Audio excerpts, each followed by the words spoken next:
Assalamualaikum warahmatullahi wabarakatuh. Baik, kami dari kelompok 3 akan mempresentasikan laporan penelitian untuk memenuhi tugas ujian akhir semester 5, di mana di sini kami mengambil subjek dengan patologi ADHD. Di sini kami kelompok 3 yang beranggotakan saya Tripus Pinda dengan NIM 21011082 dan rekan saya.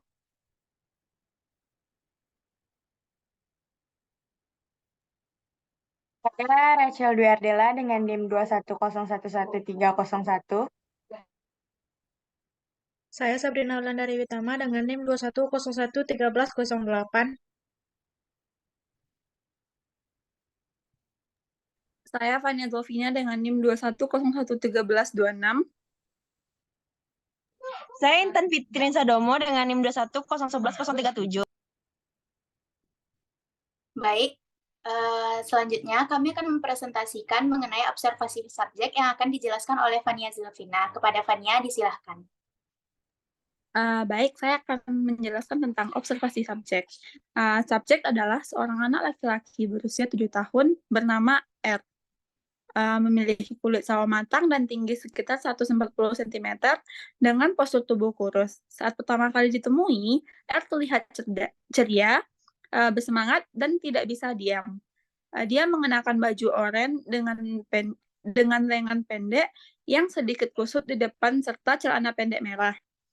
R terlihat sangat tertarik dengan layangannya dan tidak terlalu responsif saat sedang asyik dengan mainannya.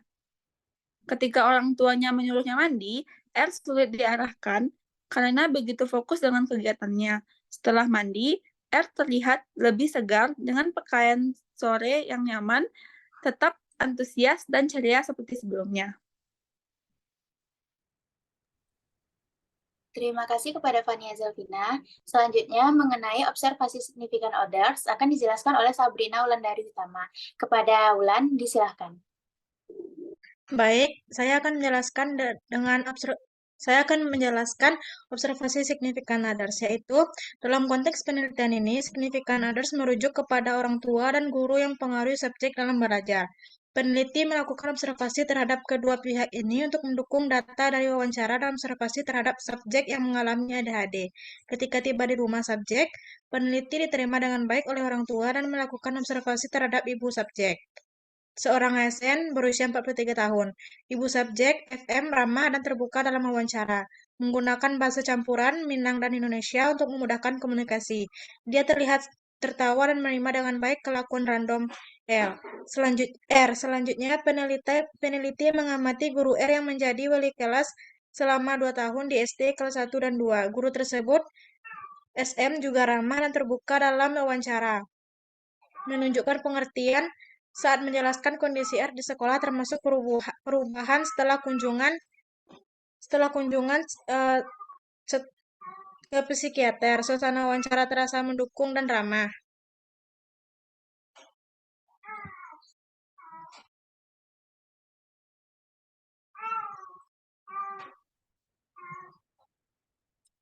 Terima kasih kepada Wulan. Untuk selanjutnya mengenai presentasi alo anamnesa yang akan disampaikan oleh Rachel Dwi Ardela. Kepada Rachel, disilahkan.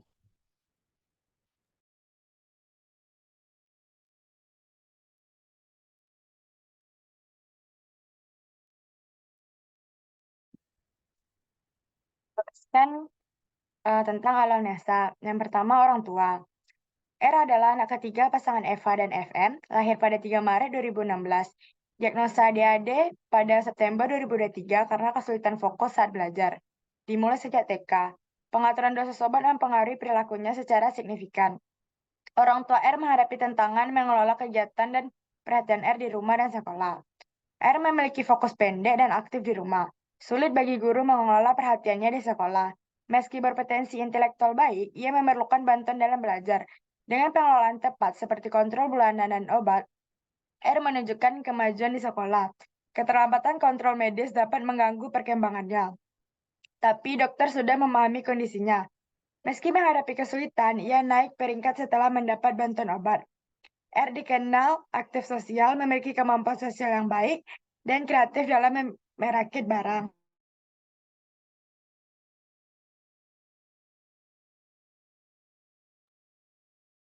guru. SM, wali kelas R, melihat bahwa R belajar sesuai suasana hatinya. Ketika moodnya baik, R menyelesaikan tugas tanpa diminta guru, lalu diberi pilihan reward atau bermain. R cenderung belajar dengan psikomotor dan afektif, tanggap dan aktif, tapi sulit fokus di sekolah. Saat bermain, R marah jika diganggu dan harus diselesaikan tugas sebelum bisa keluar kelas. R butuh pujian atau reward untuk mengerjakan tugas, kecuali matematika. R lebih tenang setelah dibawa ke psikiater, meski belajar sesuai moodnya, ada peningkatan hasil belajar setelah terapi. Meski kadang R sulit mendengarkan instruksi saat suasana hatinya tidak baik.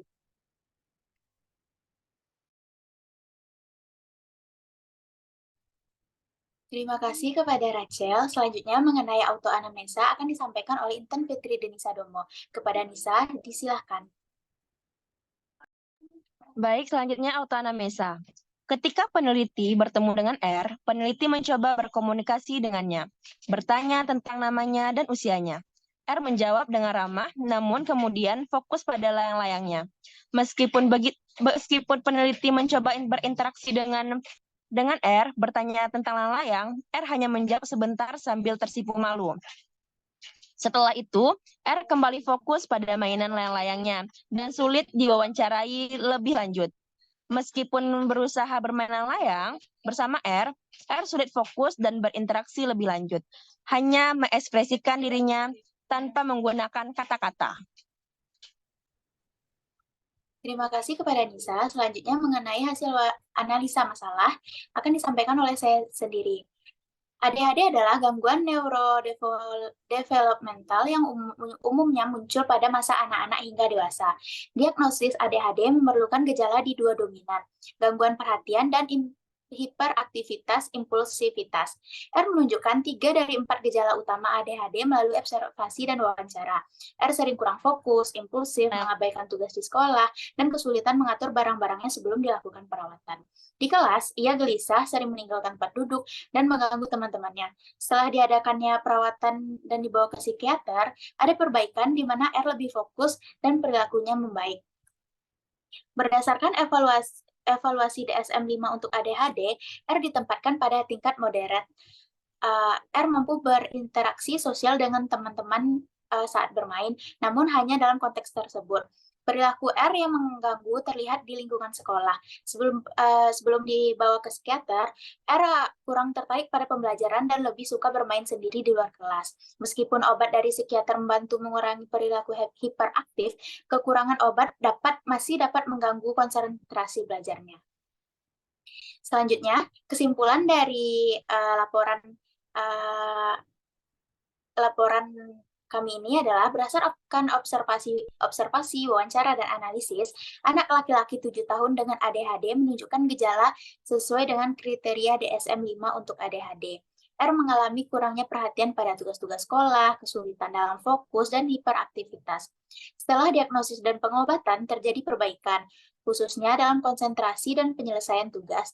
Observasi terhadap orang tua dan guru R memberikan wawasan tentang interaksi R di rumah dan sekolah, dengan tantangan mengelola keaktifan dan konsentrasi yang fluktuatif. Oke, baik. Itulah tadi hasil presentasi dari kelompok kami. Saya sebagai moderator mengucapkan banyak maaf jika ada kesalahan kata. Akhir kata saya ucapkan terima kasih. Assalamualaikum warahmatullahi wabarakatuh.